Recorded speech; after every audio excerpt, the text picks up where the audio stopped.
My name is McKenzie Hall. I'm a project manager here at Atlas MedStaff. And my story is about my experience of having my daughter, Sevelin. Monday, before I had my daughter, I was diagnosed with preeclampsia. So that Monday, I went into the hospital. They told me that I would have to go to the hospital and I would have to stay there until my daughter was going to be born. So at that time, I was 32 weeks.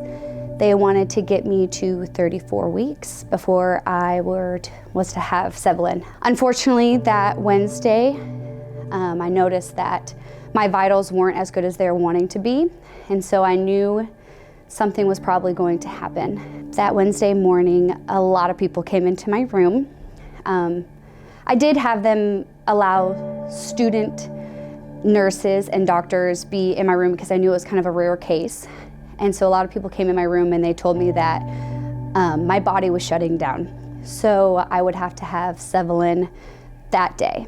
And the first thing I said was, I can't believe I already failed my daughter. And at that moment, all of the nurses just kneeled down next to my bed and gave me so much strength and comfort. And I'm so grateful for that because they explained to me, I'm here, I'm fighting for my daughter, fighting to bring her into this world. And so it gave me so much strength. Moving forward, I go into labor and I'm 9.5 centimeters dilated and my blood pressure went up to 190. So they thought I was going to die. So they told me they had to start a mag drip instantly during my labor, and I knew that that meant when I had that mag drip going that I couldn't hold my daughter, and that was devastating to me. So Sevelin was born. She wasn't breathing, and I watched the NICU nurses trying to get her to breathe, and I knew I wasn't going to get to hold her, but they got her to breathe. So that was exciting. I was happy about that. My husband went over to the NICU nurse. He was amazing. And my husband said, please just let her hold her just one time.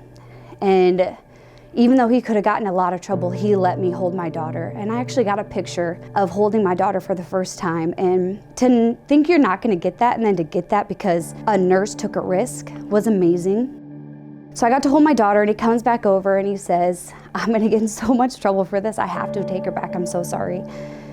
So they take her back and they put her in her little cube that they're going to take her up to the NICU in. And my husband looks at me and I'm like, of course, oh my gosh, go with her. Don't stay with me.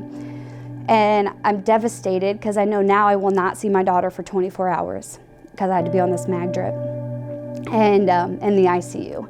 I'm trying to call my mom to tell my mom what was going on, and my labor and delivery nurse, I was nervous because her shift she had told me had ended. I was going to be getting a new nurse, and I just didn't want to start this whole process over with somebody new.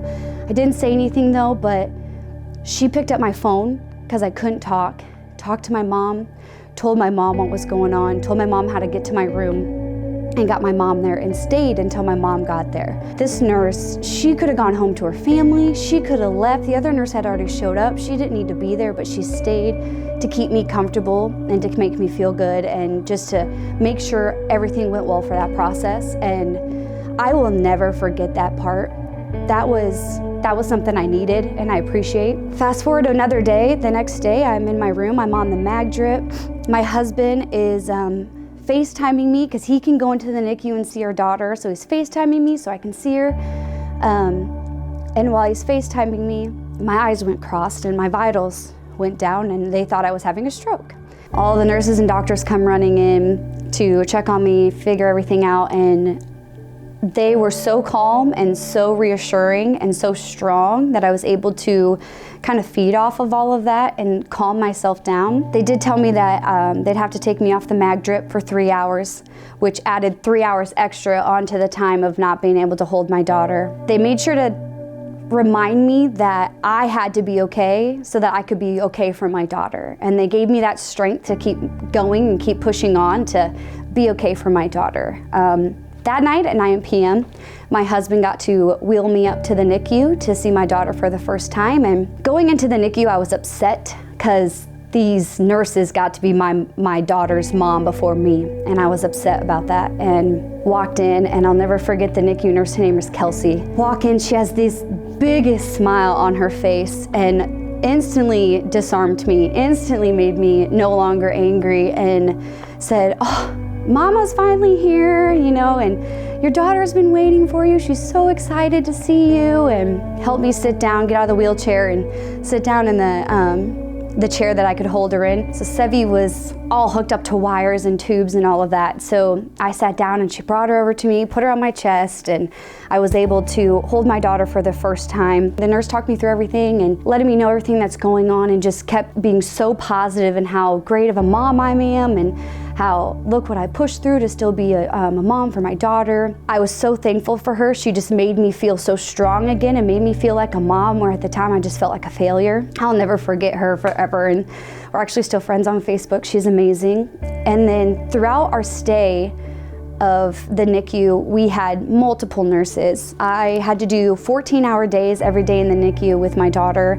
They all forced me to go home at night. They made me make sure I got home and got the rest that I needed. Each nurse made sure that I was always okay, my daughter was always okay. They all gave us tips and tricks on what to try here and there. You know, you get so frustrated because Sevi wasn't breathing properly. Like, why is she not breathing? What can we do? Why is she not eating? What can we do? And they would always give tips. You know, she finally started breathing better. She finally started eating better.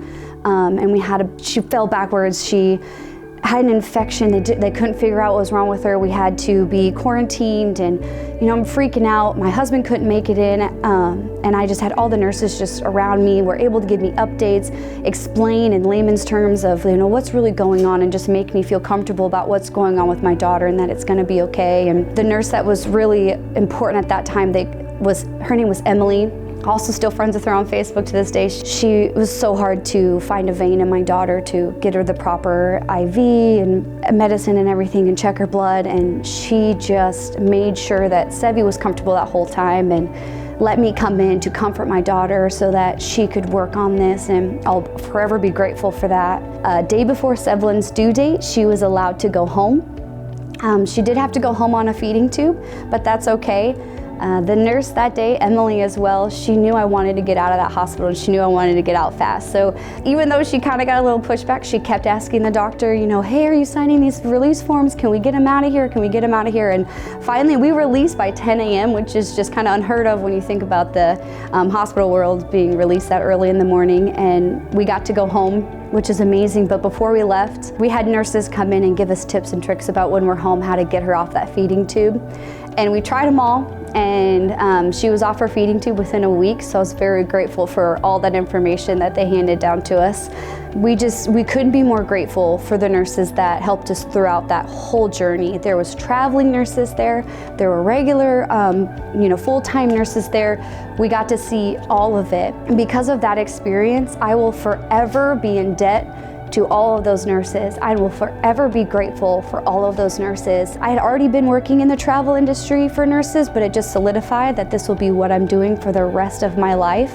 I take it to heart every time I have anything come across my desk that could affect the nurses or the families or anybody that can be in contact with these nurses. I want to make sure the nurses have the help that they need.